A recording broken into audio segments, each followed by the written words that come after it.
It was my first failure conference, and I was pleasantly surprised to get invited. I came just for a day, but then I stayed on for 2 days because I was enjoying myself so much, and it was the best conference that I attended through that year. So when this one came along, I said, I hope I get invited, and I actually nudged to get invited. I think, in the development sector, we're like peacocks doing a peacock dance all the time, either to our donors or to government or to our peers.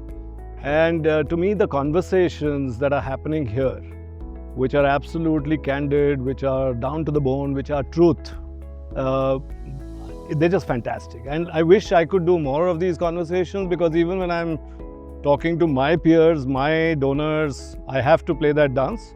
But at least in this space, I find this to be a safe space. So, the development sector exists because there are problems that haven't been able to get solved.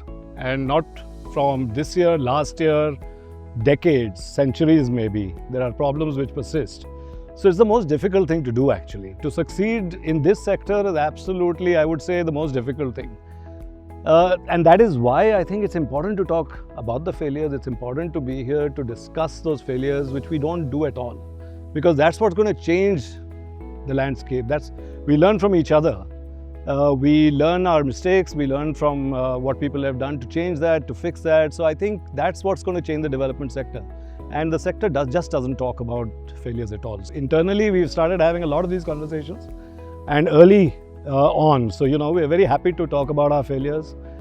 We are actually, in a way, rewarding people who are talking about them. So that's changed.